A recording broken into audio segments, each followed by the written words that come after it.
Revolution 14:8 ఒకసారి చూద్దాం. Revolution 14:8 ప్రకటన గ్రంథము 14వ అధ్యాయము 8వ వచనం. వేరొక దూత అనగా రెండవ దూత అతని వెంబడి వచ్చి మహోద్రేకముతో కూడిన తన వ్యభిచార మద్యమును సమస్త జనములకు త్రాగించిన ఈ మహాబబులోను కూలిపోయెను అని చెప్పాను. అంటే ఇక్కడ మనము 4 పాయింట్లు రాసుకున్నాం. Here we have written 4 points. ఈ దూత ఇంకొక దూతతో మాట్లాడడం జరిగింది. These were the communication between two angels. ఇప్పుడు మీరు కింద ఒక్కొక్కటి రాసుకోండి. నెంబర్ 1, Now write మహోద్రేకముతో కూడిన the wrath. అంటే ఏంటి? What does it mean? అందులో ఏముంది? What do you find there? మహోద్రేకముతో కూడిన అన్న దాంట్లో ఏమి ఉండటం వలన అంత భయంకరమైన క్రోధము, కోపము, ఉగ్రత 3 కలిపిన దానినే మహోద్రేకము అని అంటారు. Anger, fury, wrath, all put together is the highest level of anger, that is wrath. ప్రతి మనిషికి ఉంటుంది. కోపము ఒకటి ఉంది, క్రోధము ఉంది, ఆగ్రహము ఉంది, It's anger, wrath and fury fury. కదా. ఈ 3 కలిపిన దాన్నే మహోద్రేకము అని అంటారు. అంటే ప్లూరల్, 3 కలిపి ఒక్కటిగా మారింది. It's all 3 put together as a singular word. It's wrath. మీ ఇంట్లో కూడా సిచ్యుయేషన్కి తగ్గట్టుగా, ప్రమాదానికి తగ్గట్టుగా మీరు స్పందిస్తూ ఉంటారు. You also, depending upon the people who communicate, you respond accordingly. మరి ఈ మహోద్రేకంతో అందులో ఏమై ఉండొచ్చు? So what would be this part of the drink which is pertaining to wrath? ఏముంటుందంటే అబద్ధ పశ్చాత్తాపము, దేవుడికి అసహ్యము. God detests false repentance. 2, మాట ఇచ్చి తప్పుట దేవునికి అసహ్యము. Not keeping up your word, God detests this also.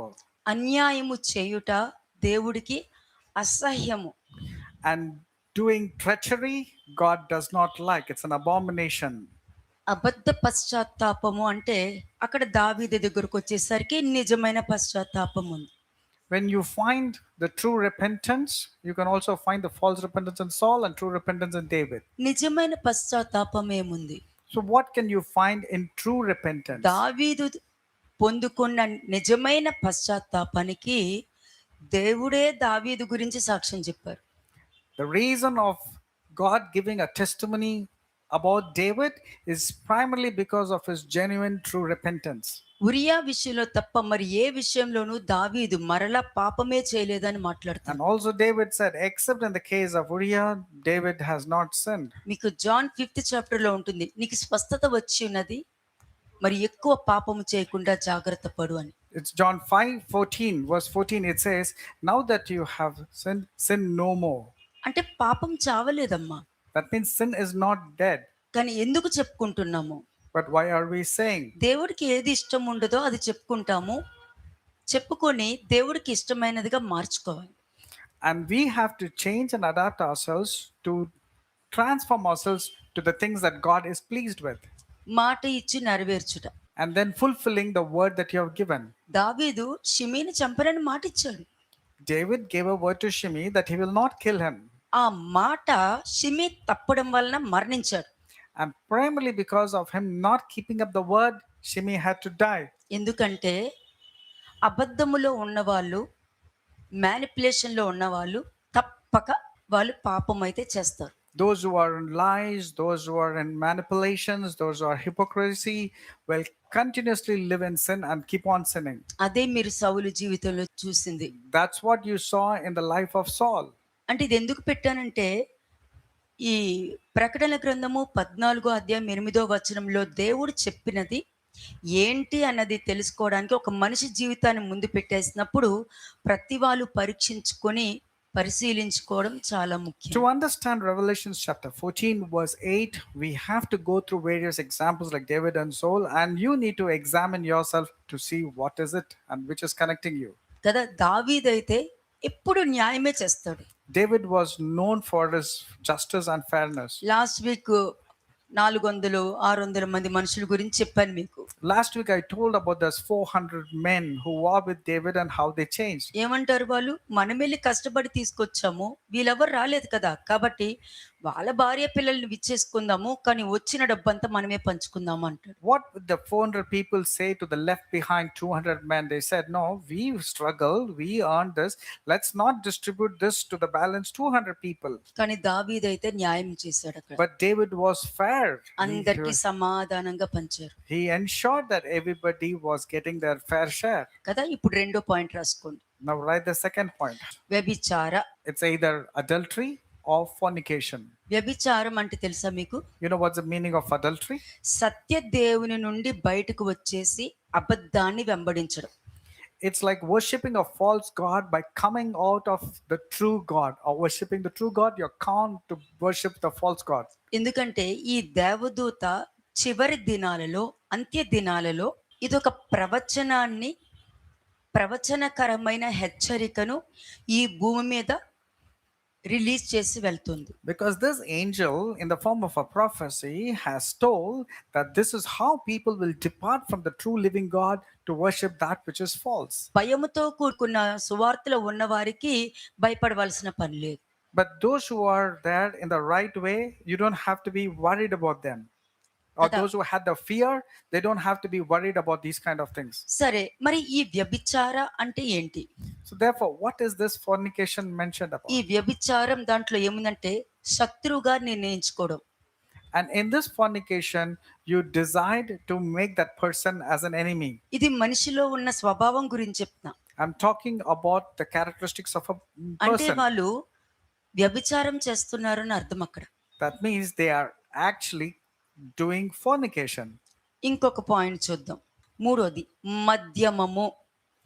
The third thing is wine, intoxication or wine. అంటే మద్యమము అంటే ద్రాక్షరసము. Wine relates to the grape.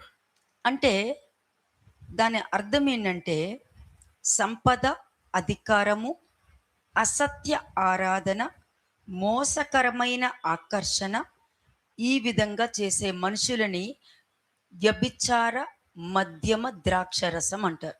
Those who are known in false hypocrisy, false kind of life, and everything which is wrong, this is called as the wine of the wrath of the fornication. అధికారము.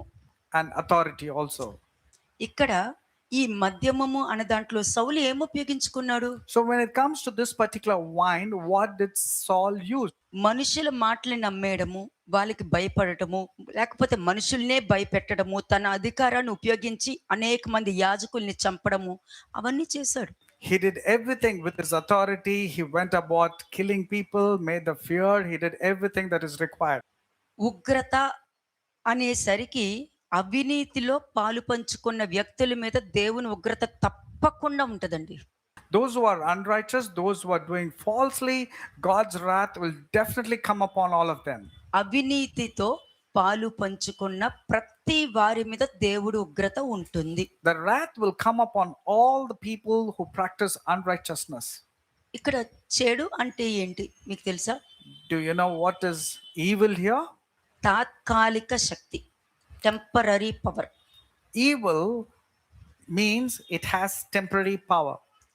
ఈ temporary power కోసం చెడు చేయడానికి ఇష్టపడతారు మనుషులు. For temporary power, they want to do evil. ఆ సమయంలో తప్పించుకోవడానికి, To escape from that moment. వాక్యానికి శరీరం ఉంటేనే చక్కగా మాట్లాడగలదు, ఎంతో మందికి మంచి మార్గం చూపించగలదు. Only when you have the word of God, you can speak very well. Your speech would be benevolent దేవుడు పేరు and change so many చెప్పుకుంటూ people. చెడు పనులు చేస్తున్నావు అని అంటే దానికి అర్థం తెలుసా? You're telling the name of God, but you're doing all atrocious thing. Do you know what it means? వాళ్ళకి తీర్పు కన్ఫర్మ్ అయిపోయింది, ఇంకెతుక్కోక్కర్లా. Judgment is confirmed for them and you cannot change. అటువంటి వారిని నిత్య తీర్పులోనికి నడిపిస్తారు. And God will lead them to eternal wrath of judgment. అంటే వాళ్ళు ఎప్పుడు వాళ్ళ యొక్క ఫలం ఏంటంటే మేలు చేసే వారికి కీడు చేయడమే వాళ్ళ పని. And their work or their fruit is to all those people who do good, these people tend to do వాళ్ళకి evil. ఎంత మంచి చేసినా చెడు మాట్లాడటమే వాళ్ళు No ఇష్టపడతారు. matter how good you do to them, how good you talk to them, they intend to do only evil. అంటే దానికి అర్థం ఏంటి? And what does that mean? మేలు చేసిన వారికి కీడు చేస్తే వారి ఇంటిలో నుండి కీడు తొలగిపోదు అని ఉంది వాక్యం. Because the word of God says, evil will not depart from the house, the person to a person who does evil to a person who tends to do good.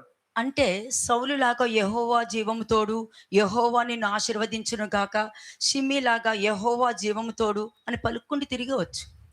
Like Saul was telling, I swear in the name of God, and blessed you be in the name of God.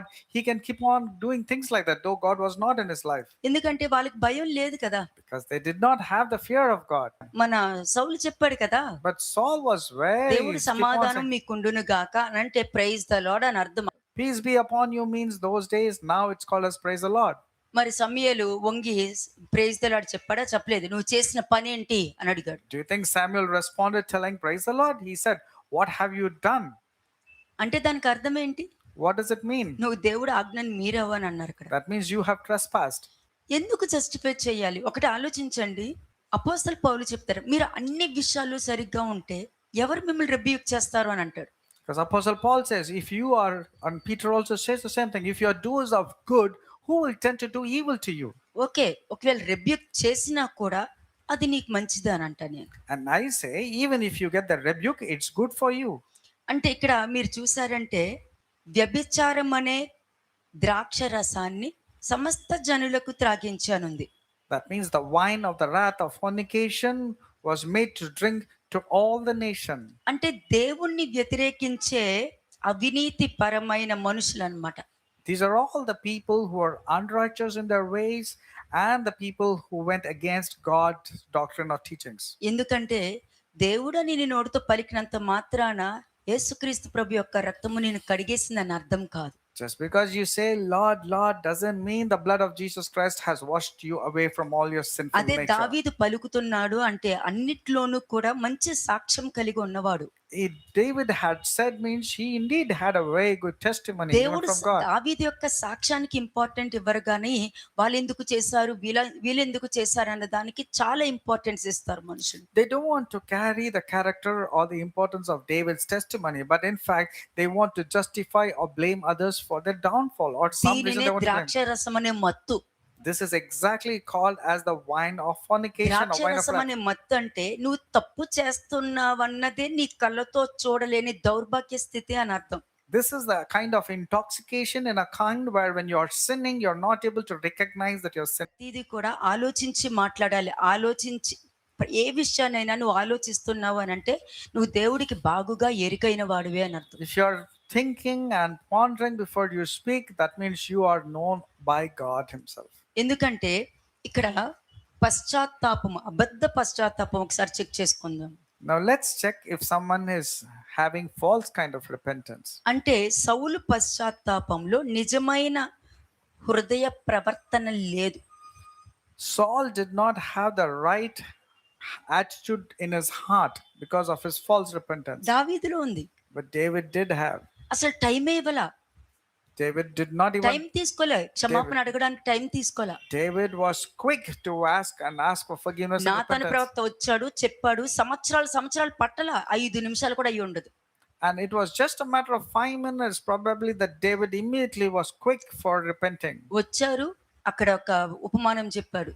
Nathan came and gave a parable, told a parable.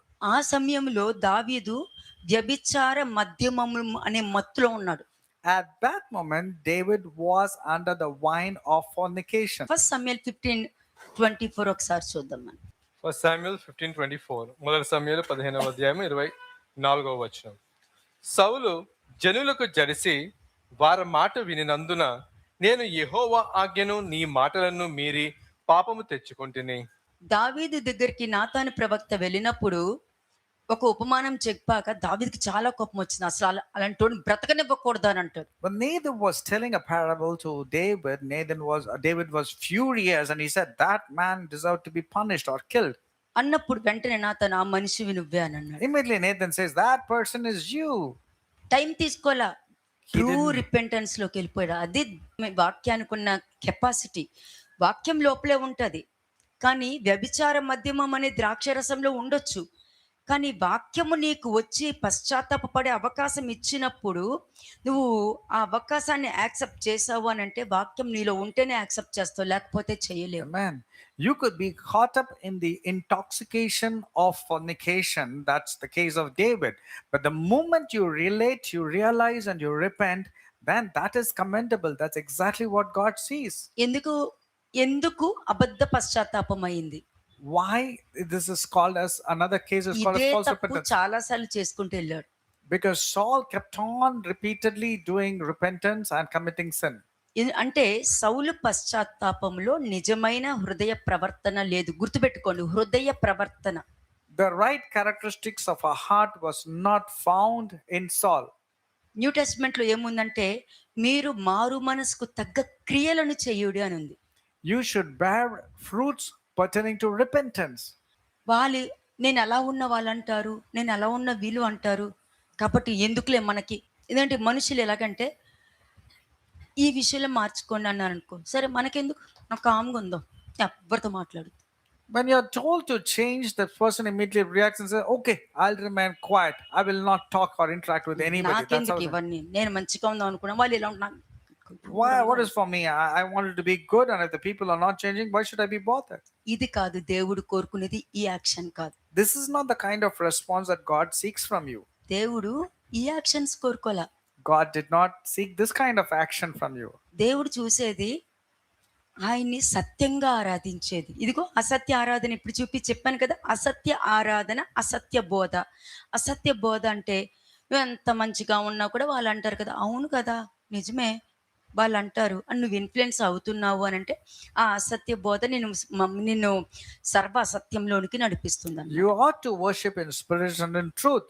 But I told you about the people worshiping is false, and their truth also is not truth anymore. So most of the people are getting influenced for false doctrine, false worship, and that which is false. ఎందుకంటే మీరు వాక్యం అన్నది receive చేసుకునేటప్పుడు,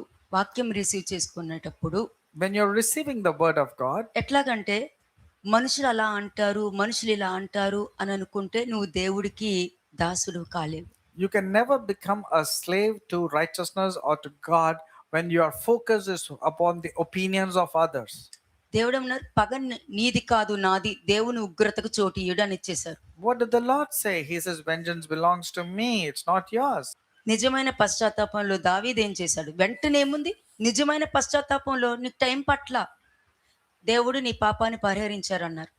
And David's repentance was so quick and genuine and true. So what was the divine response from Nathan? He says, "God ఇది has అయిపోయింది, accepted your ఇది forgiveness." అయిపోయింది, నీకు క్షమాపణ దొరికింది. కానీ దేవుని శత్రువులకి దేవుని Blaspheme to the నామానికి name of దూషణ రావడానికి నువ్వు అవకాశం ఇచ్చేసావు అని అన్నారు. But though you have received the forgiveness, because of you, the enemies have blasphemed the name of God, for which you have to be ఆ punished. కాలంలో కాదండి, ఈ కాలమైనా సరే నువ్వు Even- దేవుని నమ్మున్నట్టు చూపిస్తావు, మళ్ళీ అదే మనుషుల మధ్యలో నువ్వు ఏ విధంగా ప్రవర్తిస్తావో ఆ ప్రవర్తనకి తగ్గట్టు నువ్వు ఎంత నిజమైన పశ్చాత్తాపం పొందుకున్నా, దేవుడు నామానికి ఏముందండి, మోషే ఏం పాపం చేశాడు చెప్పండి మీరు?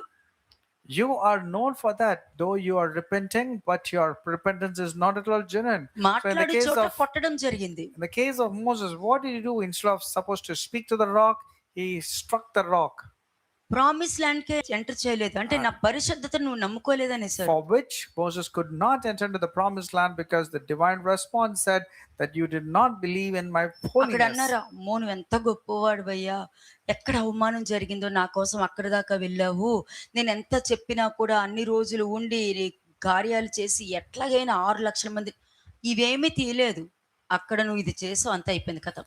God did not talk about the greatness of what Moses had done. God only said one thing: you did not believe in my holiness, and therefore this is what you have to get. కదా, అసత్య ఆరాధన అబద్ధ బోధలో ఉన్న సాతాను మోషే శరీరం నాది అని వచ్చాడు. And Satan, being a leader of false worship and false doctrine, immediately wanted to claim the body of దేవుడు Moses. ఇచ్చిన పనిష్మెంట్ ని హృదయపూర్వకంగా యాక్సెప్ట్ చేసిన మోషే శరీరాన్ని ఎవరు ముట్టుకొనిస్తారు? When Moses was worshipping, known for worshipping the Lord in sincerity and in truth and in spirit, will God allow anybody to touch the body? కదా, అలాగే జోషువ శరీరం కోసం కూడా వచ్చేసింది. Yes, Satan came for Joshua's body also. సాతాను ముందే జోషువని ఏ విధంగా అభినందించారు? But in front of Satan, what did God say about Joshua? మలినమైన వస్త్రాలు తీసి ప్రశస్తమైనవి ధరించండి అని అన్నారు. And it was told, who is there? Remove the filthy garments of Joshua and put on the garments of దేవుడు righteousness. కన్సిడరేషన్ లో ఉంటే ఇంతగా protection దొరుకుతుంది. When you are there in the considerations of God, you will get so much of protection. కానీ మన సౌలు అలా కాదే But Saul was not like that. కదా. అతని పశ్చాత్తాపంలో హృదయంలోనూ మార్పు లేదు, ప్రవర్తనలోనూ మార్పు లేదు. But there was ఇప్పుడు no మీరు చెక్ చేసుకోండి. change in his character or in his repentance. మీరు నిజమైన పశ్చాత్తాపం పొందుకున్నారంటే అది ఏదైనా సరే, నువ్వు ఎన్ని విషయాల్లో పశ్చాత్తాపం పొందుకున్నావో అన్ని తప్పులు మళ్ళీ చేయకుండా ఉన్నావు అంటే I appreciate you. You are commendable if you are known for your genuine repentance and never repeated that part of sin again in your life. Means you are great. ఇక్కడ సౌలు దేనికి repentance అడిగాడండి? So what did Saul ask for repentance? కదా. సౌలు జనులకు జడిసి వారి మాట వినునందున నేను యెహోవా ఆజ్ఞను, అంటే నేను మీరానంట్లా He was మనుషుల saying, మీద వేసేసాడు. he was not saying, I have disobeyed the Lord, I have disobeyed the instruction, but he went to the extent of telling, it is people's command and demand that I had to follow. తన పశ్చాత్తాపంలో తనకి హోదా గౌరవం కాపాడుకోవాలనే కోరిక ఉంది కానీ నిజమైన పశ్చాత్తాపడాలన్న కోరిక లేదు. His intentions of us not having genuine repentance, his intentions was to hold on to his pride and to his self-respect. కదా. మనకి అపోస్తల పౌలు కూడా ఉన్నాడు. We have Apostle Paul తన also. జీవితంలో మార్పు ఉంది, మార్పు తగ్గ ప్రవర్తన ఉంది, మార్పుకు తగ్గ జీవితం ఉంది. మరి ఈ సౌల్లో లేదు కదా. He was really transformed. You can see the way David lived. But in the case of Saul, there was no repentance of genuine nature. కదా. ఆ సమయంలోనే పశ్చాత్తాపం. His repentance was only temporary, only momentary. మరి అది ఎక్కడే తీసుకెళ్ళి దేవుని మహోగ్రతకు తీసుకెళ్ళిందని మనుషులు రియలైజ్ అవ్వరు. So where did that kind of repentance led Saul to? It led him to a great wrath, and people don't even నిజమైన understand. పశ్చాత్తాపం లేని వాళ్ళు same character, same mistakes, same understanding అదే రిపీట్ చేస్తూనే ఉంటారు. ఒకసారి చెక్ చేసుకోండి. Therefore, if your repentance is false and not genuine, you will tend to commit the same mistakes. You will have the same character. You will tend to behave in the same manner. ఇప్పుడు నేను అడుగుతా, వీళ్ళిద్దరు ఎవరిని చూస్ చేసుకుంటారని? Now I'll ask you, who would you choose, David or obviously Saul? ఎవరిని చూస్ చేసుకుంటారు? అపోస్తల Obviously. పౌలునే.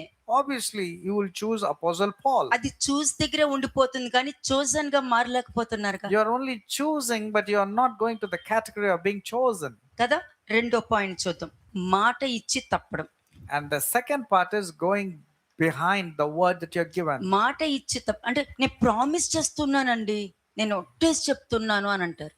Many people say, I am promising, I swear, whatever I'm telling is the అది truth. జరిగిస్తే okay, If you are able to keep up your word, then it is good. జరిగించకపోతే But if you don't, what then? దేవుని ఆజ్ఞకు అవిధేయత చూపించడం. ఎవరికి ఎంతమంది తెలిసింది? And many people, if they don't, that means they are going against God's will and doctrine. అంటే God's word. ప్రతి దానికి మనం మాట ఇస్తాము, దాని తర్వాత ఎందుకు చేయలేదంటే, నేను ఎందుకు చెప్పలేదంటే, అంటే ఏమైందంటే అప్పుడు ఎవరో వచ్చేసారు, ఇప్పుడు ఇలా వచ్చేసారు. ఇవన్నీ దేవుడు తీసుకోరు. దేవుడికి కావాల్సిందంటే నువ్వు ఏం చెప్పావు, నువ్వు ఏం చేసావు, అంత అయిపోయింది. దాంతోనే నీతో కనెక్షన్ ఉంటుంది. Most of the people, they give a word indeed, but then when they are not able to keep the word, they tend to justify telling that, you know why I did this, you know why I was not able to do this. They are very quick in blaming others or blaming situations. చూద్దాం, 1 సమూయేలు 15:3 చూడండి. మొదటి సమూయేలు 15వ అధ్యాయము 3వ వచనం. కాబట్టి నీవు పోయి కనికరింపక అమాలేయుకులను హతము చేయుచు, పురుషులనేమి, స్త్రీలనేమి, బాలులనేమి, పసిపిల్లలనేమి, ఎద్దులనేమి, గొర్రెలనేమి, ఒంటెలనేమి, గార్ధబములనేమి అన్నిటినీ హతము చేసి వారికి కలిగిన అంతయు బొత్తిగా పాడు చేసి అమాలేకులను నిర్మూలన చేయమని చెప్పాను. ఆజ్ఞ వచ్చేసింది. The commandment had come to destroy the ఇప్పుడు entire check Amalekite చేసుకోండి. nation. ఇప్పుడు చెక్ చేసుకోండి, ఆజ్ఞ వచ్చేస్తుంది ప్రతిదీ. ఇట్లా కాదమ్మా, ఫస్ట్ మీరు ఇక్కడికి వెళ్ళండి, ఇది అయిన తర్వాత ఇక్కడికి వెళ్ళండి అని అంట. The commandment had come, and same it will come to you. Don't go there, go to this కానీ మనం particular ఏం place. చేస్తాం? ఇంటికి పక్కనే ఉంది కదా, ఫస్ట్ ఇది చూసుకున్న తర్వాత వెళ్తాం. But what do?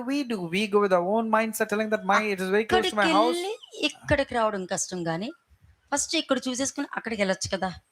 We are quick and we see our conveniences. We say, okay, this is closer. Let me complete this ఇక్కడ task and చూసుకొని then go to the. అక్కడికెళ్ళామంటే ఓ మూవీ చూసైనా వచ్చేయొచ్చు If we go all the way from there, we can see the movie and come. కదా! అక్కడికెళ్ళి ఇక్కడ రావాలంటే మళ్ళీ మనం ఏం చేయలేం. But from there, when we come back, we cannot do anything. ఇది సౌలు యొక్క understanding. This is Saul's understanding. ఎందుకంటే దేవుడు మీకొక ఆజ్ఞ ఇస్తారు గానీ, అందులో ఏమి దాచి ఉంచారో మీకు తెలీదు. God will definitely give a command to everyone, but what blessing is in store, you don't know. 9వ వచనం చూద్దాం. వర్స్ 9. సౌలును జనులను కూడి ఆగాగును గొర్రెలలోను ఎడ్లలోను క్రొవ్విన గొర్రె పిల్లలు మొదలైన వాటిలోను మంచి వాటిని నిర్మూలన చెయ్యక కడగా నుంచి ఉమ్, పనికిరాని నీచి పశువులు అన్నిటినీ నిర్మూలన చేసిరి. ఎవరికి కావాలి? Who wanted to destroy only what was దేవుడు worthless of ఆజ్ఞ property? ఇంపార్టెంట్ అక్కడ అంతే. Here, the command of the God has to నీకు be followed. చెప్పారా మంచి వాటిని పక్కన పెట్టు, చెడుని చంపేసి అన్నారా? Did Samuel say, keep the good one and destroy the worthless ones? మరి లేదు No. కదా, ఎందుకు చేసావు? When it was not there, why did Saul behave ఇది like this? గుర్తుపెట్టుకోండి. అంటే మనము ఇన్ని తప్పులు చేసుకుంటూ మనుషులు వెళ్తారు. అదే ఎదుటివారు తప్పు చేసినప్పుడు ఏమంటారు? ఎందుకు చేయాలి? చేయవలసిన పని ఏంటి? ఎందుకు చెప్పాలి? చెప్పవలసిన పని ఏంటి? కానీ నువ్వు పెద్ద పెద్ద పాపాలు చేసేస్తావు. ఎదుటివారి విషయంలోకి వచ్చేసరికి ఇంత స్ట్రిక్ట్‌గా ఉన్నట్టు చూస్తావు. అది దేవుడికి అసహ్యం. అది ఎవ్వరైనా ఉండని. And it is wrong in the sight of God because you commit big sins, but at the same time you want to notice the small sins of others and you consider as if it is big. కదా! 15వ వచనం. హ్మ్. అందుకు సౌలు అమాలేకుల యొద్ద నుండి జనులు వీటిని తీసుకొని వచ్చి ఆపేయండి. నీ కింద ఉన్న జనాంగం పాపం వాళ్ళ అమాయకులు. నువ్వు ఏం చెప్తే వాళ్ళు వింటారు. The people who are under you, whatever they say, they will obey you. ఈ క్యారెక్టర్ మహోద్రేకంతో కూడుకున్నది. This character will lead a person to the wrath. ఎప్పుడూ కూడా ఎదుటి వాళ్ళని పాయింట్అవుట్ చేసే ముందు మనలో ఏమున్నాయో చూడాలి. మనలో ఏ తప్పు లేకుండా ఉందంటే నీకు తీర్పు తీర్చే అధికారం ఉంది. When there is no sin in you, you have every right to pass a comment or a judgment. But before ఎందుకంటే passing a comment, think about your own sins. నువ్వు భూమి మీద ఏది బంధిస్తావో పరలోకంలో కూడా బంధింపబడుతుంది. Because whatever you bind on earth is bound in heaven. నువ్వు భూమి మీద ఏది విప్పుతావో పరలోకంలో కూడా నువ్వు విప్పగలుగుతావు అని చెప్పి వాగ్దానం దేవుడు ఇచ్చిన తర్వాత దాన్ని ఒకసారి ఆలోచించాలి కదా. Likewise. ప్రవక్తకి అధికారం ఉంది. నిజమైన ప్రవక్తకి అధికారం ఉంది. Likewise, whatever you lose on earth is loosened in heaven. So this true prophet has this kind of authority. వాక్యం మనలో ఉండిపోయింది అనుకో, తలెత్తుకుని మాట్లాడలేదండి. If your word of God is there inside you, you will boldly lift up your head and say, అయినా I మీరు did not speak. చెప్తున్నారా? సరే, నన్ను క్షమించండి, నేను మరలా ఆ తప్పు చెయ్యను. But then Thank if you, somebody Lord. points Ante. out, you will say, okay, you are saying me that I have done it. I apologize. I will not do anything which you are thinking. Thank you, Lord, and you'll move off. కదా. 22వ వచనం చూద్దాం ఇప్పుడు. Verse 22. అందుకు సమూయేలు తాను సెలవిచ్చిన ఆజ్ఞను ఒకడు గైకొనుట వలన ఉమ్, యెహోవా సంతోషించినట్లు ఉమ్. ఒకడు దహన బలులను అర్పించుట వలన ఆయన సంతోషించున. ఇప్పుడు దేవుడు ఆజ్ఞ జరిగించు, మిగతావన్నీ చేసేస్తావు. చెప్తారు కదా ఒక సుంకరి ప్రార్థన వాళ్ళిద్దరిది. ధనవంతుడు ఏంటంటే నేను ఉపవాసం ఉంటున్నాను, దశమభాగాలు ఇస్తున్నాను, భోజనాలు పెడుతున్నాను, ఎంతో మంది చేస్తున్నాను. ఎక్కడికి పోయాడు? ఆ యాటిట్యూడ్ ఎక్కడికి వెళ్ళింది? పాతాళంలోకి వెళ్ళినా కూడా బుద్ధి మారలేదు. What happened to the Pharisee vis-a-vis the tax collector? The Pharisee was telling, I give tithes, I pray regularly, I go to church regularly. But what happened in the end? He had to go to hell. కదా. This is character ఆయన not change. సంతోషించునా ఆలోచించుము. What was Samuel saying? Think about it. Do you think God will be well pleased at what you're saying? ఎందుకంటే ఆలోచించే దాంట్లోనే నీ జీవితం ముడిపడి ఉంది. ఆ ఆలోచన మన సౌలుకి లేదు. And whatever you think and act, your life is connected. But Saul never had those kind of thinking. ఆలోచించుము, బలులు అర్పించుట కంటే ఆజ్ఞను గైకొనుటయు, పొట్టేలు కొవ్వు అర్పించుట కంటే మాట వినుటయు శ్రేష్టము. ఇది దావీదులో ఉంది కానీ మన సౌలు శరీరానికి ఒబ్బలేదు ఇది. Behold, to obey is better than sacrifice, and to heed than the fat of rams. That's what David had, this kind of character. but not in Saul. విగ్రహారాధన చేసే అభిమేలకుని నువ్వు యథార్థవంతుడివి అని చెప్పి యథార్థవంతుడు అని పేరు అతనికి యథార్థవంతుడని ఇచ్చాడు. అబ్రాహం తర్వాత నేను విన్నాను ఆ పేరు అతనికి. And after Abraham, it was Abimelech, who was not a person who's known to God, was called as a person that I know you as అంటే a good person. నోవా అని కూడా పిలిచారు. అంటే నేను చెప్తుంది ఒక అభిమేలకు గురించి దేవుడు యథార్థవంతుడు అని చెప్పడం నాకు చాలా సంతోషం I was అనిపించింది. very happy that God called a Gentile person like Abimelech, telling us, I know you, you are a good person. 23వ వచనం చదవండి. వర్స్ 23. తిరుగుబాటు చేయుట సోద చెప్పుటయను పాపముతో సమానము. ఉమ్, మూర్ఖతను అగపరుచుట ఉమ్. మాయా విగ్రహము గృహదేవతలను పూజించుటతో సమానము. ఇది యెహోవా ఆజ్ఞను నీవు విసర్జించివి కనుక నీవు రాజుగా ఉండకుండా ఆయన నిన్ను విసర్జించెను అని. Because you have rejected the word of the Lord, he also has rejected you from being king. ఇదే మాట ఇచ్చి తప్పడం, దేవుని ఆజ్ఞను జరిపిస్తాను అని చెప్పి తనకు నచ్చినట్టుగా చేసుకోవడం అన్నది మహోద్రేకమైన పాత్రతో సమానం. This is exactly not keeping the word that a man has given, leading to the wrath of judgment. ఇంకోటి కూడా ఉంది అతనిలో ఉన్న ఆ కెపాసిటీ ఏంటి తెలుసా? తొందరపాటులో ఒట్టు పెట్టుకోవడం, And there is one more character in Saul. He's very quick in making promises శపించేయడం.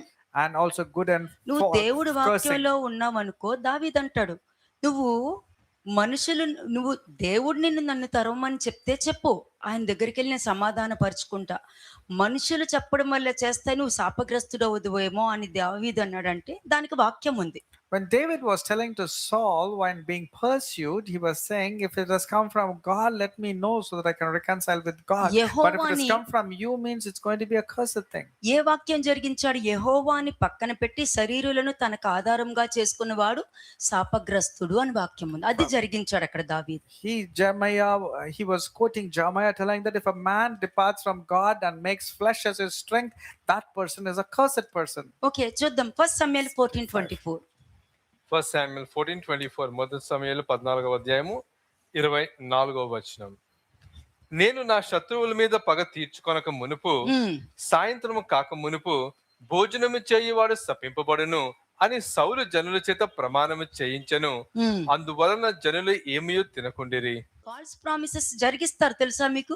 Do you know they fulfill the promises that they made, which is false? కొత్త నిబంధనలో ఏమన్నారు? వాక్యం ఏం చెప్పింది? What does it say in the New Testament? మీరు మీ పితరుల పరిమాణమునే మీరు సంపూర్తి చేస్తున్నారు, నీతిమంతుడు అయిన జీవాధిపతిని మీరు చంపారు, వాళ్ళు చేసినట్టే మీరు చేస్తున్నారు అని అంటారు. You're fulfilling the likes of your ancestors, and you are the one who has killed the one who has life. చూపిద్దాం, అది కూడా చూపిస్తా. 44కి వెళ్ళి 44వ వచనం. అందుకు సౌలు, యోనాతానా, నీవు ఆవశ్యముగా మరణమవుదువు. నేను ఒప్పుకొనని ఎడల దేవుడు నాకు గొప్ప అపాయము కలుగజేయునుగాక. అసలు ఎలా చెప్తావు దేవుడు అపాయం కలుగులు చేసింది గాక అని చెప్పేటప్పుడు తన ప్రవర్తనను ఒక్కసారి ఆలోచించుకోవాల్సి ఉంది. కానీ యోనాతాను మంచిగా వాడబడ్డాడు. అతను ఏ స్థితికి వెళ్ళారో మీకు తెలుసు, నేను చెప్పనవసరం లేదు. When God has departed from Saul, look at the comment that he said, God do so and more also. But in the case of Jonathan had a very good testimony and how God had used him also. వాక్యానుసారమైన జీవితం లేకుండా నువ్వు ఒక statement చెప్పావు అంటే, When you made a statement in the case when you do not perform the word of God in your life, ఆ statement ని జరిగించాలని నువ్వు అనుకుంటున్నావు అంటే, and you are adamantly want to complete that statement that you made, దాని అర్థము నీ లోపల ఉన్న గర్వాన్ని నువ్వు నిలబెట్టుకోవడానికి సొంత కుమారుని కూడా బలి ఇవ్వడానికి రెడీ అయిపోయావు. and for that you had ego and pride for which you want to go and even kill or sacrifice your son, which Kada? is not required. ఎవరు కాపాడారు యోనాతానుని? Who do you think Jonathan was saved? How did he ప్రజలు save? కాపాడారు. It was the next line. If you read, the people came and pleaded and అది saved దేవుడి Jonathan. Protection అంటే. That is the divine protection. వాక్యం లేకుండా statement ఇవ్వడం, దేవుడి పేరు ముందు పెట్టేయడం, దేవుడి వల్లనే అని చెప్పడము, అబద్ధ ప్రమాణాలు చేయడము, నీ గర్భాన్ని జరిగించుకోవాలనుకుంటున్నప్పుడు దేవుడి సహాయం ఆయన చేసుకుంటూ వెళ్ళిపోతాడు. You made false promises. You are pleasing as if you are pleasing God and you are in God. But though you are making false promises, God will ensure to protect the other person for failing your false promise. కదా? మేము Abraham కాదు, You are not Abraham, అబ్రహాంలో దేవుడు భయం ఉంది. because Abraham had the fear of God. Abraham ఆలోచించి మాట్లాడతాడు. Abraham used to think before he దేవుడికి spoke. Importance ఇస్తాడు. He always gave importance to కానీ God. అక్కడ నీ గర్వానికి importance ఇచ్చుకుంటున్నావు. But you are giving importance to your ఈ pride. రోజు నువ్వు ఇచ్చిన మాటని దాన్నే నువ్వు కంప్లీట్ చేయడానికి చూస్తున్నావా అన్నది ఒకసారి చెక్ చేసుకో. నువ్వు ఆలోచించేస్తావు కదా, మరి దాన్ని మళ్ళా నువ్వు ఏ విధంగా జరిగించాలి అన్న దాని మీద దృష్టి పెడతావు నువ్వు. You have adamantly wanting to fulfill the word that you gave, which was not at all required and is for no good, but in the way of spoiling others, you think how strictly you want to follow the wrong things. అలాగే దావీదుకి ఇచ్చిన మాటలన్నీ తప్పుకుంటూ వెళ్ళావు. And you gave a word to David, but you never kept any నువ్వు of ఇది those words. చేస్తే నా కూతుర్నిచ్చి పెళ్లి చేస్తాను అన్నావు, అది చేయలేదు, ఇంకొకరికి ఇచ్చేసావు You said, if you do this, David, I'll give my elder daughter to you, but you did not. కదా. అలాగే మిక్కాలు అంటే నీ ఇంటి వాళ్ళను కూడా నువ్వు ఏ విధంగా వాడేసుకున్నావో చూడు. అసలు నీకు ఇంటి వాళ్ళు అంటే వాళ్ళు రక్షణలో ఉండాలి, వాళ్ళు మంచిగా ఉండాలన్న ఆలోచనే నీ బుద్ధిలో లేదనమాట. Look at the way for you to fulfill your evil nature, you wanted to use the people of your house, and that your attitude itself shows very wrong things about you. 1 Samuel chapter 18 verses 17 to 19. మొదటి సమూయేలు 18వ అధ్యాయం 17వ వచనం నుండి. సౌలు, నా చెయ్యి వాని మీద పడకూడదు, ఫిలిస్తీన్ల చెయ్యి వాని మీద పడునుగాక అనుకొని ఉమ్, దావీదు, ఉమ్, నా పెద్ద కుమార్తె అయిన మేరబును నీకిత్తును, ఉమ్, నీవు నా పట్ల యుద్ధ శైలివై ఉండి ఉమ్. యెహోవా యుద్ధములను జరిగింపవలనని అనెను. ఓకే, ఇప్పుడు 2021కి వెళ్ళిపోండి. 20వ వచనం. అయితే తన కుమార్తె అయిన మీకాలు దావీదు మీద ప్రేమ కలిగి ఉండగా ఉమ్. సౌలు విని సంతోషించి, అంటే ఎట్లాగా చూసినా కూడా నీ ఇంటి వారినే నువ్వు ఎరగా ఉపయోగించి కూడా నువ్వు నీ పనులు జరిగించుకుంటున్నావంటే నువ్వు వాళ్ళని కూడా నాశనం చేసేస్తావు. అందుకనే మిక్కాయేలు శపించబడి శాపనానికి గురైంది. Your intentions was only to kill David, for which you wanted to use your own children as a bait to kill David, and that's the reason your children, that's Michal, was cursed. అలాగే She could not 1 bear Samuel children. 23 verse 19. మొదటి సమయంలో 23వ అధ్యాయము 19వ వచనం. 1 Samuel chapter 23 verse 19. జిఫీయులు బయలుదేరి గిబియోనులోనున్న సౌలు నొద్దకు వచ్చి ఉమ్, యొహిమోనుకు దక్షిణమునున్న అకిల్యా మన్యములోని అరణ్యమున కొండ స్థలముని యందు ఉమ్, మా మధ్య దావీదు దాగి ఉన్నాడే. ఉమ్, రాజా, నీ మనోభీష్టము అంతటి చొప్పున దిగిరమ్ము, ఉమ్. రాజువని నీ చేతికి అతనిని అప్పగించుట మా పని అని చెప్పగా, ఎందుకంటే సౌలు లాంటి వాళ్ళే దొరుకుతారు. And a character like Saul, he will have attracting similar characters in his life. అంతే. ఎందుకంటే సాతాను లాంటి వాళ్ళే దొరుకుతారు. ఎందుకంటే మంచి వాళ్ళు దొరికారనుకో, ఈ సాతాను ఏమంటాడు, వెలుగుదూత అని అంటారు. Satan will get only Satan kind of characters, and if good persons come in front of Satan, Satan will immediately call that person as angel of కాబట్టి light. సాతాను యొక్క మాటలే నచ్చుతాయి. Satan likes his kind of character and his kind of దేవుడి words. మాటలు నచ్చవు కాబట్టి, సాతానికి దేవుడు అంటే ఇష్టం ఉండదు కాబట్టి నువ్వు అబద్ధము, ఇది అబద్ధము, అది అబద్ధము అని చెప్పుకుంటూ వెళ్తావు. ఎందుకంటే నీకు వాక్యం యొక్క అవగాహన లేదు, నువ్వు దౌర్భాగ్యుడు అన్నది కూడా నువ్వు మర్చిపోతున్నావు. You are forsaken, you are detestable, and you don't have the understanding of the word of God. So Satan will like only Satan kinds of words. He will not like God like words. 21వ వచనం ఏమన్నాడు? verse 21. సౌలు వారితో ఇట్లనెను, మీరు నా యందు కనికరపడినందుకై మీకు యెహోవా ఆశీర్వాదము కలుగునుగాక. కానీ వాళ్ళకి కలిగిందా? కలగలేదు. Though Saul said, "Blessed are you of the Lord, you have compassion on నువ్వు me." దేవుని మహోగ్రతలో ఉండి దేవుడి నామంతో ఎవరిని ఆశీర్వదించినా జరగదు. ఎందుకంటే నీతోనే దేవుడు మాట్లాడట్లేదు. But అసలు నీకు దేనికి దేవుడు సమాధానం ఇవ్వట్లేదు. అది గ్రహించట్లేదు అని అంటే నువ్వు జీవించి ఉన్నావని మాత్రమే గాని మృతుడివే. when God has stopped speaking to you and you do not know, how can you take the name of God and bless others? This means you are just living, you don't have life at all. కదా. అదే కాదండి, 1 Samuel 22:17 కూడా చూడండి ఒకసారి. మొదటి సమయంలో 22వ అధ్యాయము 17వ వచనం. యెహోవా యాజకులకు వీరు దావీదుతో కలిసినందుకునను అతడు పారిపోయిన సంగతి తెలిసియు నాకు తెలియజేయకపోయినందునను మీరు వారి మీద పడి చంపుడని తన చుట్టూ నిలుచున్న కావలి వారికి ఆజ్ఞ ఇచ్చెను. రాజు సేవకులు యెహోవా యాజకులను హతము చేయ నొల్లక ఉండగా, అంటే యెహోవా యాజకులను చంపడం ఎందుకని? దావీదుకు సహాయం చేశారని. king told the guards to turn and kill the priests of the Lord. Why do you think he told? Because the priests helped David. కదా. అంటే మనుషులు కూడా అంతే, People are also the same. క్యారెక్టర్ని చంపేస్తారు. They are very quick in killing and character. ఇప్పుడు ఒకరు ఒక క్యారెక్టర్ని చంపుతున్నారంటే దానికి అర్థం తెలుసా? You know what it means when someone is killing వాళ్ళకి another ఏమీ character? అవ్వదు. ఏ విధంగా జోనాథన్కి సహాయం దొరికిందో వాళ్ళకి దొరుకుతుంది. As Jonathan got help, likewise good people always get help. నీకు ఉన్న సహాయం కూడా నువ్వు పోగొట్టుకున్నావు, కన్ఫర్మ్ అయిపోయింది. అంటే నీకున్న సహాయం పోగొట్టుకోవడం అంటే నీకు ఇష్టం కాబట్టే ఎదుటి వాళ్ళ జీవితంతో ఆడుతున్నావు. You will lose all the help that was due to you. That's the reason you want to go and spoil others' lives. ఎందుకంటే సౌలు అవిధేయతగా ప్రవర్తించాడు. Saul behaved with disobedience. తన అవిధేయతగా ప్రవర్తించడం అన్నది అతను గ్రహించలేకపోయాడు. And he could not even realize that he was going through disobedience. అందుకే అందరి మీద నిందలు వేసేసాడు. నేను తప్పు చేశాను అనలేదే, అందరి మీద నిందలు వేసి వారి మాట వినడం వల్ల నేను ఈ తప్పు చేశా అన్నాడు. He was never able to relate and realize and repent personally, but in fact he was very good in justifying and blaming everybody else. సమూయేలు మీద కూడా నిందలు వేశాడు. In fact, he blamed Samuel also. ఫిలిష్తీయుల మీద కూడా నిందలు He వేశాడు. blamed the Philistines. అంటే ఆత్మీయంగా గ్రుడ్డితనమైపోయి ద్రాక్ష మత్తులో వాడున్నాడు. He was into the intoxications of the fornication because he was spiritually blind. అయినను అసలైన సత్యం ఏమిటంటే, మనిషి హృదయం లోపల ఉన్న సత్యం ఉంది కదా, అసలైన సత్యం ఏమిటంటే అతడు దేవునికి విరోధంగా పాపం చేశాడు అనే సత్యాన్ని చూడటం లేదు, అంతే, చూడటం లేదు. The actual truth, which is not truth that is inside a man, is he was not able to identify that he was not following the truth of God. మీరు అబ్జర్వ్ చేయండి, మనుషులు వాడు నేను ఎలా అన్నాడు, వాడు నన్ను అలా అన్నాడు, నేను అట్లా అనలేదు, నేను నార్మల్గా మాట్లాడాను, వాడు అలాగా అనుకున్నాడు, నేనేం చేసేది అని నేను ఆ ఉద్దేశంతో అనలేను అంటే ప్రతిదీ కూడా వాళ్ళకు వాళ్ళు మాట్లాడేసుకుంటూ ఉంటారు కానీ సత్యాన్ని చూడరు. People want to justify or blame others, but they are not able to find out the fault and mistakes in themselves.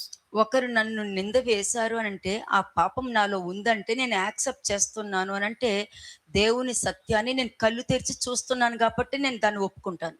I'm able to open my eyes and see. The reason is because I'm able to accept if someone is pointing at me. That's what it is. ఎందుకంటే మనుషులు వారిలో ఉన్న వాటిని మనుషులు చూడరు. Because what is there inside a man, they cannot see. వాళ్ళు గట్టిగా మాట్లాడుతున్నారు, వాళ్ళు ఎందుకు అలా మాట్లాడకూడదు కదా, They say, why are they speaking so rudely? They're not supposed to speak with కదా, anger. మరి వాళ్ళు ఎందుకు నన్ను అంటున్నారు Why are they speaking like that? అంటే ఇలాంటివే చూస్తూ ఉంటారు. That's how they see.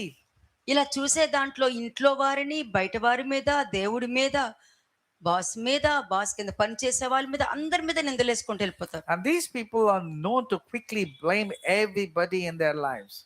Youth people నిందలు ఉంటాయి తెలుసా మీకు? Do you know what is నాకు ప్రేమ దొరకట్లేదు, you know what the youth normally say? I did not get నువ్వు నాతో love. ప్రేమగా మాట్లాడుతున్నావు, But you are speaking with so much of love. వాడేమో నీ దగ్గర నుంచి ఏదో ఆశించి మాట్లాడుతున్నాడు, నువ్వు దాన్ని చూడట్లేదు You're not able to understand that his intentions are evil towards you. కదా. నువ్వేం చూస్తున్నావు? What are you seeing? నీ డ్రెస్ బాగుంది, నీ చెవులు బాగున్నాయి అని అంటారు చూసారా, దాన్ని చూస్తున్నావు. The moment he says your eyes are good, your nose is good, you're నీ getting పళ్ళు flattered. బాగున్నాయి అని చూస్తారు. And he says your teeth are good, and this is the guy who will break your teeth and go. ఇది youth పిల్లల్లో జరుగుతుంది. This is what is happening among the youth generation. ఒక్క దేవుడిలోనే నిజమైన ప్రేమ దొరుకుతుందండి, ఇంకెక్కడ Remember this, దొరకదు. అదే only in చెప్తున్నా. God you can find genuine unadulterated love. వ్యభిచార మద్యమం కూడా ఉంది కదా, There is an intoxication also. అందులో ఏముంది? అన్యాయం చేయడం అన్నది ఉంది. You can find that they're people doing injustice. 1 Samuel 15:11 ఒకసారి చూద్దాం. మొదటి సమయాలు 15వ అధ్యాయము 11వ వచనం. 1 Samuel 15:11. సౌలు నన్ను అనుసరింపక వెనక్కి తీసి నా ఆజ్ఞలను గైకొనకపోయాను గనుక అతనిని రాజుగా నిర్ణయించినందుకు నేను పశ్చాత్తాప పడుచున్నాను. అందుకు సమూయేలు కోపావేశుడై రాత్రి అంతా యెహోవాకు మొర్రపెట్టుచుండెను. ఉదయమున 13th verse వెళ్ళండి. verse 13 13వ వచనం. తరువాత అతడు సౌలు నొద్దకు రాగా సౌలు, యెహోవా వలన నీకు ఆశీర్వాదము కలుగును గాక, యెహోవా ఆజ్ఞను నేను నెరవేర్చితిననగా. ఇదే దేవుడు మాటను నెరవేర్చానంటారు చూసారా, వాళ్ళే దేవుణ్ణి మోసం చేయడం. And these are the people who will say, I fulfilled, I performed the commandment of the Lord are the ones who are not right. అదే అన్యాయం చేయడం. దేవుడిని అన్యాయం చేశారు అక్కడ వాళ్ళు. And they cheated God, they deceived God. ఆ! నేను వాక్యం చదువుతున్నానే. They మరి said, నాకెందుకు no. జరగలా? They say, I'm reading the word, but why is it not happening in my నేను life? అన్ని అసలు దేవుడికి ఇష్టంగానే ఉంటున్నాను. అసలు చాలా ఓపికగా ఉన్నా. అయినా సరే నా భర్తలో మార్పు లేదు. నా భార్యలో మార్పు లేదు. They say, I've really changed, I've transformed, I read the word of God, but still there's no transformation in my husband or my wife. ఎందుకంటే మార్పు లేదు అనటానికి అక్కడ అవకాశమే లేదు. నువ్వు దేవుణ్ణి మోసం చేయకుండా ఉన్నది ఉన్నట్టుగా హృదయపూర్వకంగా జరిగిస్తున్నావంటే మార్పు జరుగుతాది. Without you cheating and deceiving God, if your transformation is genuine, for sure the things and the situations and the people will change surrounding you. కదా! దీన్నే అన్యాయం చేయడము అని అర్థం. ఇంకొకటి ఉందండి. శత్రువుగా నిర్ణయించుకోవడం కూడా ఉంది. This is what is called as doing injustice. There's another thing also, deciding another person as an very enemy. Interesting point ఇది. And this is a very interesting point. ఎందుకంటే ఇది నేను చెప్పేది ఓన్లీ రెవల్యూషన్ 14:8లో ఉన్న దానికి అసలు ఎవరై ఉంటారు వీళ్ళు? And ఎవరు all, వీళ్ళు? బబిలోను పడిపోవును అన్నారు. ఎవరు వీళ్ళు అన్నారు చూసారా? ఆ క్యారెక్టర్ ఈ భూమి మీద ఉంది అన్నది ఎగ్జాక్ట్ గా మీకు చూపిస్తున్నాను నేను. and I'm showing the exact character what is mentioned in Revelation chapter 14 verse 8. అంటే ఈ భూమి మీద ఇటువంటి క్యారెక్టర్ నీలో ఉందా లేదా అన్నది నువ్వు పరీక్షించుకోవడానికి వాక్యాన్ని ముందు పెట్టాను. ఇందులోని బట్టి నువ్వు అనాలి, నాలో ఏదో అబద్ధ పశ్చాత్తాపం ఉందా, లేకపోతే నా నిజమైన పశ్చాత్తాపానికి తగ్గ మార్పు ప్రవర్తన నాకు ఉందా లేదా, ఇది నువ్వు పరీక్షించుకోవాల్సింది నువ్వు. You need to check if your repentance is genuine, and you need to check if your repentance are really bearing fruit or which is very genuine or not. కదా, చాలా ఇంట్రెస్టింగ్ పాయింట్ చెప్తాను మీకు. I'll tell you a very important verse. ఇక్కడ శత్రువుగా నిర్ణయించుకోవడము అని ఉంది. It says that is, you have decided to make a person as an enemy. ఎలా శత్రువు అయ్యాడు? How did he become an enemy? నేను శత్రువుగా అనుకోవడం అతనికి తెలియదు. Now he doesn't know that I am considering him as my enemy. వారికి తెలియదు. But he is innocent. He doesn't know that. అంటే వ్యభిచార ద్రాక్షరసం అనే మధ్యమంలో ఉన్నారు అని అర్థం. That means the person who's considering the other person as enemy is under the intoxication of fornication. ఇదే సౌలు చేసింది. This is exactly what Saul did. ఇలా జరిగినప్పుడు దేవుని యొక్క దృష్టి, మీరు హీబ్రూస్ లో ఉంటుంది చూడండి, దేవుని యొక్క దృష్టి అవిధేయుల మీద ఉంటది కానీ విధేయుల మీద కనికరం కలిగి ఉంటది. And God's side will be there to the people who are insubordinate or disobedient, but to ones who are obtaining mercy because of their obedience. గోలియాతుపై దావీదు సాధించిన విజయం ప్రజలు దావీదుని చాలా మెచ్చుకుంటారు చూసారా.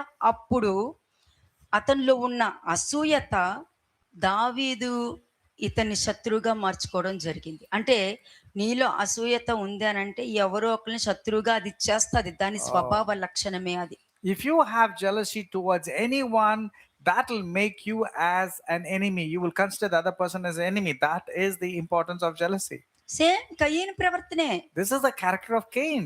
ఓకే, కయీను ప్రవర్తన తనను తానే దావీదును శత్రువుగా ఎంచుకున్నాడు, దావీదు కాదు. David did not consider Saul as an enemy, but it was Saul who considered David అది as an చాలా enemy. గొప్పదండి. నేను చెప్తున్నా, ఎవరైనా మిమ్మల్ని శత్రువులుగా ఎంచుకుంటున్నారంటే దేవుడిని పక్షమున ఉన్నాడు అంతే. Amen. If you are like David and if someone is considering you as an enemy, for sure you remember that God will turn against them. దేవుడు నీకు తోడుగా ఉన్నాడని వాళ్ళే చూస్తారు And God will and people will clearly know that God is on your side. కదా. దేవుడి మీద విచారించడం తెలియకపోయినా దేవుడి పేరుని ఇష్టం వచ్చినట్టు వాడేసుకున్న సౌలు కూడా దావీదుకి దేవుడు తోడుగా ఉన్నాడని ఎలా గ్రహించాడు? David was, how did Saul knew that David was with God and God was with David, though he was using the name of the God left, right and center? ఇప్పుడు దావీదు పరిగెత్తాడు, నువ్వు కూడా పరిగెత్తు కదా. Yes, David was running, you also pursued behind. దావీదు పరిగెత్తే దాంట్లో ఒక మర్మరింగ్ లేదు, ఒక సొనగడం లేదు, ఒక గొనగడం లేదు, ఒక ఫిర్యాదు లేదు, ఒక కంప్లైంట్ లేదు. When David was running, there was no complaining, there was no murmuring, there was nothing that was wrong. కానీ సౌలు మాత్రం చంపాలన్న టార్గెట్ మీద నువ్వు పరిగెత్తావు. అంటే దావీదు పరిగెత్తిన దాంట్లో ఆశీర్వాదం ఉంటే నువ్వు పరిగెత్తిన దాంట్లో నీ చావు రాసి ఉందన్నమాట. When David was running, there was blessing behind. When Saul was pursuing David, his death sentence was written. కదా, ఇది దావీదుకే తెలియదు. అందుకు దేవుడు దావీదుకి తోడుగా ఉన్నారు. ఎక్కడికి వెళ్ళిన సపోర్ట్ జరిగింది, ఎక్కడికి వెళ్ళిన సహాయం దొరికింది. ఫిలిస్తీయులు కూడా అతనికి సహాయం చేయడం జరిగింది. నువ్వు దైవదూత వంటి వాడు అని సాక్ష్యం ఇచ్చింది ఫిలిస్తీయుడే. And David got support from all corners, though he was going from different places. Even King Achish was telling, your speech is like that of an angel. Next point ఏముంది? What is the next point? మధ్యమము అంటే మనుషుల మీద భయపడటం, మనుషుల మీద భయపడటము, మనుషుల మీద నిందలేయడము. Intoxication is to blame others and to falsely implicate them. కదా, సౌలు ముఖ్యంగా దావీదు విషయంలో ఎవరు ఏది చెప్పినా నమ్మేస్తాడు. Saul used to believe every gossip, every news that came towards him. ఒకవేళ సౌలు లాంటి క్యారెక్టర్ ఉన్న వాళ్ళు ఉంటే కూడా నమ్ముతారు. And even if a person is like Saul like character here, I still tend to believe them. నువ్వు ఎవరి మీద శత్రువుగా ఉంచుకున్నావో వాళ్ళలో మంచిని చూడటానికి నీ శరీరమే కాదు, నీ ఆత్మ కూడా ఒప్పుకోదు. And even your body and your spirit will not accept to go near them. God will protect. అది దేవుని సత్యము. And that is the truth of God. దాన్ని నీ లోపల దాచేస్తావు. And that you will hide within you.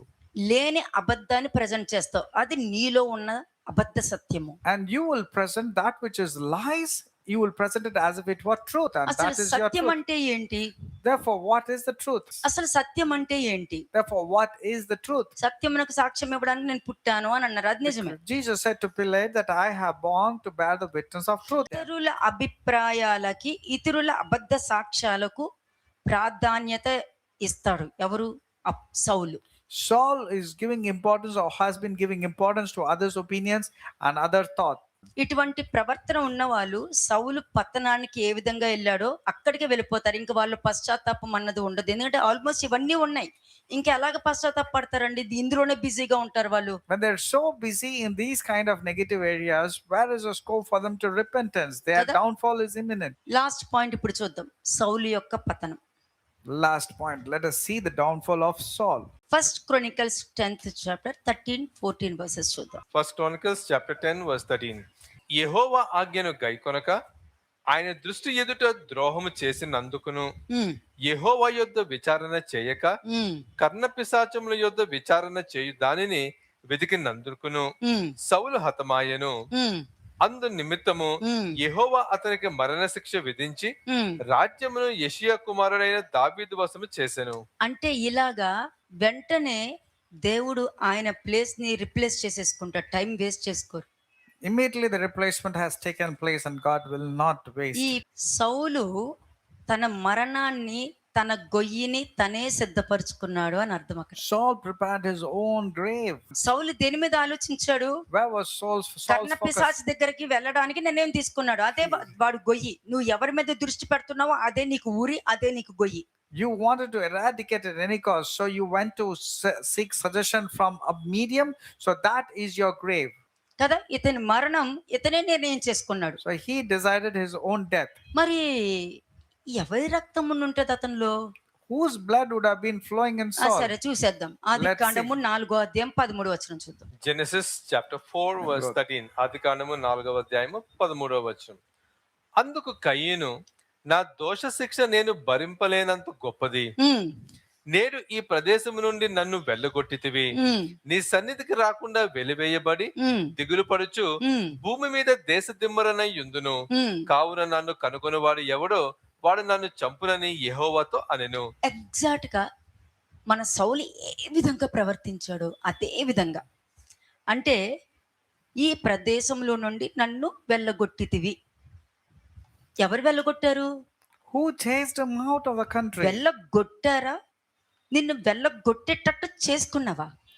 Now, did God really drive you out, or did you do in such a way that you got driven by yourself? Okay, నీ సన్నిధికి రాకుండా వెలివేయబడి అని ఉన్నాడు. It says you made me so that I cannot come to your presence. నేను దేవుడు ఆజ్ఞనే పాటించానే. And he was saying, I fulfill all the ఆ requirements of మనుషులు God. తీసుకొచ్చారు. ఎందుకంటే మంచి మంచి గొర్రెలు ఉన్నాయనుకో, మన దేవుడికి బలి ఇవ్వచ్చు కదా! ఆయనకి ఇవ్వచ్చు కదా! Saul was thinking that by retaining the good sheep and cattle, he can offer a sacrifice to God. That was his thought. నీ సన్నిధికి రాకుండా వెలివేయబడి అని అన్నాడు. అంటే ఆయన డైరెక్ట్‌గా వచ్చి నీతో మాట్లాడినప్పుడు ఆయన తీసుకున్నావా? He was accusing that you chose me out, you drove me out of the place. Now, but you were able to come to his presence. ఆయన డైరెక్ట్‌గా నీ దగ్గరికి వచ్చి దేవుడు మాట్లాడారు కదా! God came directly and spoke to you. సత్క్రియలు చేస్తే తల ఎత్తుకుంటామని మాట్లాడారా లేదా? Did not God say in verse 7? అది If you గుర్తుకు do well, రాలేదా నీకు? why you don't remember when God spoke ahead of time that if you do well, you will be చెప్పిన accepted? తర్వాత కూడా నువ్వు హేబెల్‌ని చెప్పావు కదా! అప్పుడు గుర్తుకు రాలేదా? After telling also, you went about killing your brother Abel, so you couldn't relate then? ఇప్పుడు దేవుడి మీద నువ్వు ఏ విధంగా నిందలేస్తున్నావు So how are you blaming God? కదా? నీ సన్నిధికి రాకుండా వెలివేయబడి అంటే ఎలా చెప్పాడు చూడండి. నీ సన్నిధికి రాకుండా నువ్వే నన్ను బయటకు గెంటేసావని అన్నాడు. He's saying, you are the one who chose me out of your presence. You drove me out of your presence. He కదా? was, దాని తర్వాత ఏమన్నాడు? దిగులు పడొచ్చు. దిగులు పడుచు దిగులు అంట. ఎవరు తెచ్చుకున్నారు దిగులు? నువ్వు తెచ్చుకున్నావు. దేవుడు ఇవ్వలా. you banished me from the land and from your presence. You have made me a homeless wanderer. నువ్వు దేవుడిగా నిర్ణయించుకుని దేవుడికే నువ్వు అడ్వైస్ ఇచ్చేసావు అక్కడ. You became God by yourself and you're giving suggestion and advice to God. మరి సౌలు కూడా ఎవరితో చంపించుకున్నాడు? But what about Saul? How did he die? చావగలిగాడే అసలు?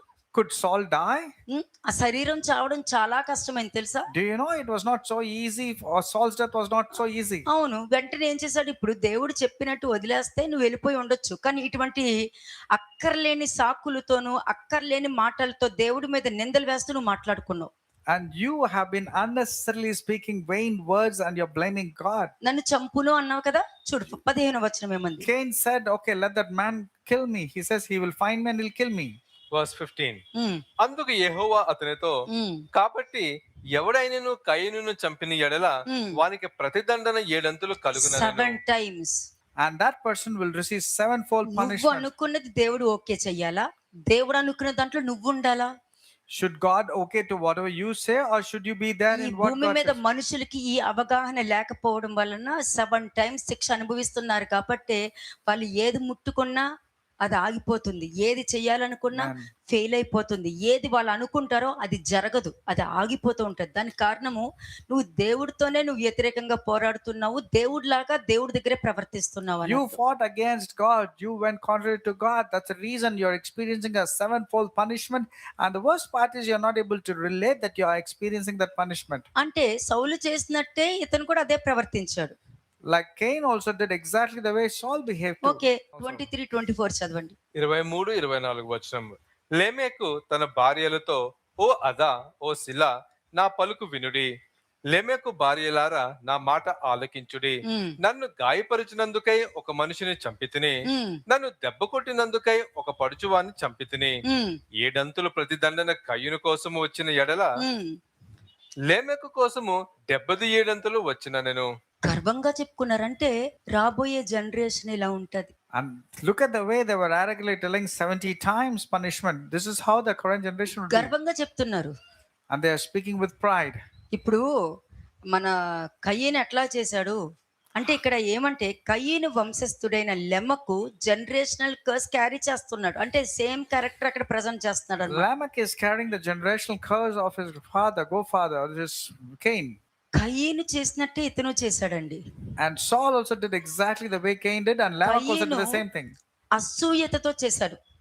Cain did out of jealousy. ఇక్కడ ఇతనికి ఒక చిన్న గాయమైంది. అంటే వ్యక్తిగతంగా ఎక్కడో ఒక బాధ కలిగింది అంతే. And there was a small grief in the life of Lamech. It was very small. వ్యక్తిగతంగా ఎక్కడో అది తన అండర్స్టాండింగ్ లో అయ్యింది. And it was his own misunderstanding that this took place. దానికి ఇతను ఏం చేశాడు? ఆ వ్యక్తిని చంపేశాడు. And what did he do? He attacked the man and wounded అంతే. and killed him. ఒక వ్యక్తి వాళ్ళకి ఈగో హర్ట్ అయింది అనుకోండి, If a person's ego is hurted, ఎదుటి వాళ్ళకి తెలియకుండానే వాళ్ళ మీద చెడు నింపేసేసి వాళ్ళు నాశనం చేయడానికి చూస్తూ ఉంటది. they want to falsely accuse somebody and kill them and do all sorts of wrong things. కాబట్టి ఒక వ్యక్తిని చంపినట్టు గొప్పలు చెప్పుకుంటున్నాడు ఇక్కడ. అంటే నెక్స్ట్ జనరేషన్ ఇలా ఉంటారండి. And look at the way he was bragging. He says, I have killed and this is what will happen. కయ్యనికి 7 వచ్చింది, నాకు 77 వస్తాయని చెప్పుకుంటున్నాడు గొప్పగా. And he was telling, if someone who kills Cain is punished 7 times, the one who kills me will be punished 77 times. దేవుడి మీద భయం లేనప్పుడు మనుషులు ఇలాగే ప్రవర్తిస్తారండి. When people do not have the fear of God, this is how they would speak. Matthew 18:22 ఒకసారి చూద్దామా? అసలు వాక్యం ఏమొచ్చిందో చూద్దాం. మాథ్యూ 18:22, మత్తయి సువార్త 18వ అధ్యాయము 22వ వచనం. అందుకు యేసు అతనితో ఇట్లనెను, 7 మారులు మట్టుకే కాదు 77 మారులు మట్టుకని మీతో చెప్పుచున్నాను. క్షమించమని చెప్తున్నారు అక్కడ. And here the Lord is saying not 7 times, but 70. ఈ వాక్యం వచ్చినా కూడా ఉపయోగం ఉండదండి. ఎందుకంటే ఆ వంశావళికి సంబంధించిన వాళ్ళు ఎవరైతే ఉన్నారో, మీకు కయీను చూపించాను, సౌలును చూపించాను, అదే విధంగా లెమక్కును కూడా మీకు చూపించేశానంటే, ఈ భూమి మీద ఈ క్యారెక్టర్ ఉన్న వాళ్ళందరూ కూడా 77 టైమ్స్ తప్పక వాళ్ళు ఆ శిక్ష, ఆ భయంకరమైన తీర్పు వాళ్ళు అనుభవించవలసిందే. ఇంక మనం ఏం చేయలేం, అది దేవుడి నుంచి వచ్చింది. I showed you Saul, I showed you Cain, I showed you Lamech, since he said, in fact, that punishment also is 70 times 7 or 77 times. అంటే సమస్త జనమునకు త్రాగించి, అంటే వీళ్ళు అందులో ఉన్నారు. Now you have to make the entire nation drink of it. That means all these characters people are there in నేను that. ఆలోచిస్తున్నా, ఒక వ్యక్తిగత గాయానికి ఒక మనిషిని చంపేశారు అంటే, వ్యక్తిగత గాయానికి ఒక మనిషి మీద మేలు చేసిన కీడు చేశారంటే, ఒక వ్యక్తిగత గాయానికి నిందలు వేసేసారంటే, ఒక మంచి చేసిన వాటి మీద కూడా నిందలు వేసేసి అభాండాలు వేసి నోటుకొచ్చినట్టు మాట్లాడారు అంటే, ఈ భూమి మీద క్రీస్తు వంశావళి ఈ భూమి మీద ఉండుట కంటే కయీను వంశావళే కనబడుతుందా లేదా అన్నది మీరు ఆలోచించండి. More than the genealogy of Christ, we see the genealogy of Cain predominantly working because you're personally hurt. It was your own assumptions and your own opinion and own thinking. You wanted to destroy others.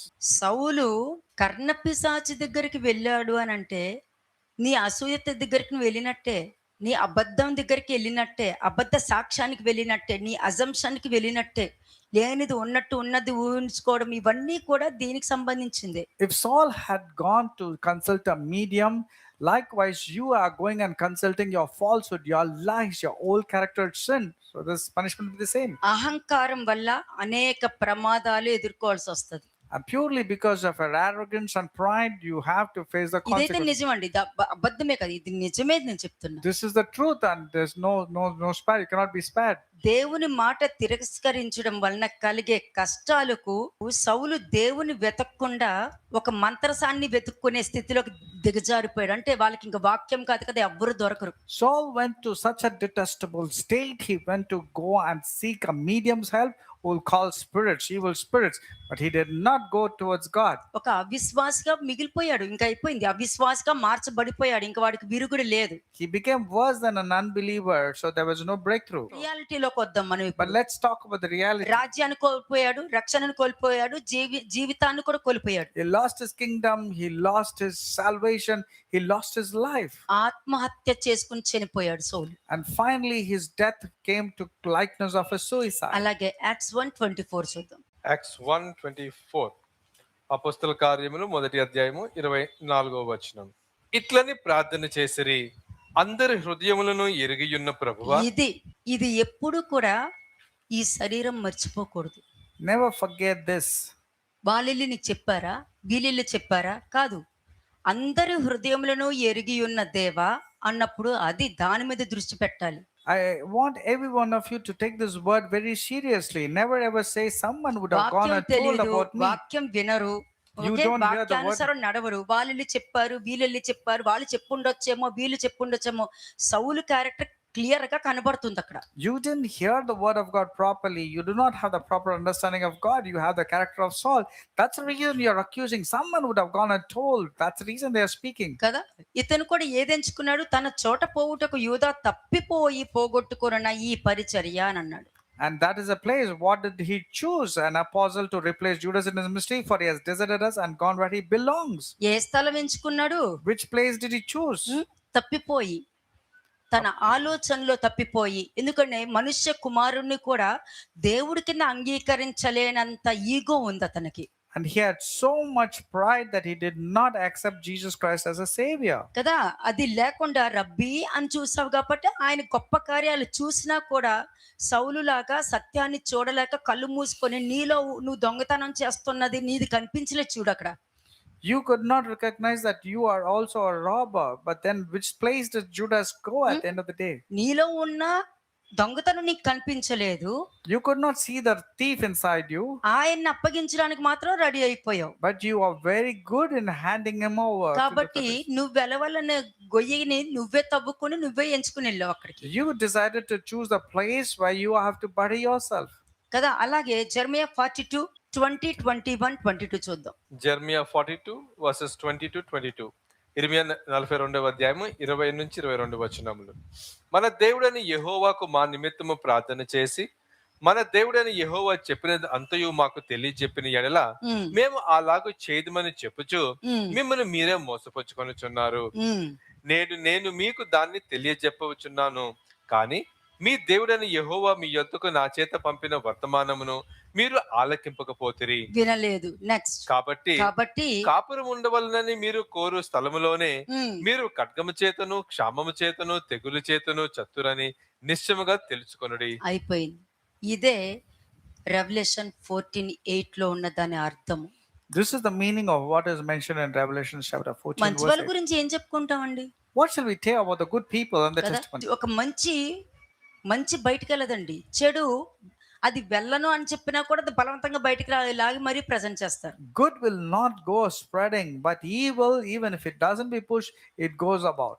Evil mind people ఉన్నారనుకోండి, మంచిని కూడా చెడుగా చూపించుకునే capacity, ఎందుకంటే సృష్టాన్ని పూజిస్తారు కాబట్టి ఆ సృష్టాన్ని వాళ్ళు చూపించగలుగుతారు. Evil mind people see the good and blame them easily. The good people also are easily fallen as evil. ఇది ఈ రోజు మీ లైఫ్ అని నేను చెప్తున్నాను. I'm telling you, this is your life. మీ మార్గము దేవుడు ఏర్పరిచిన మార్గము, ఇరుకు మార్గం. ఆ ఇరుకు మార్గంలోనే ఊహించనంత సంతోషం దొరుకుతుంది. Your way is ordained by God, and that's a narrow way, and in that narrow only you will find the blessings. దేవుడు మీకు తోడుగా ఉండును గాక. షలోం. ఆలెకెం.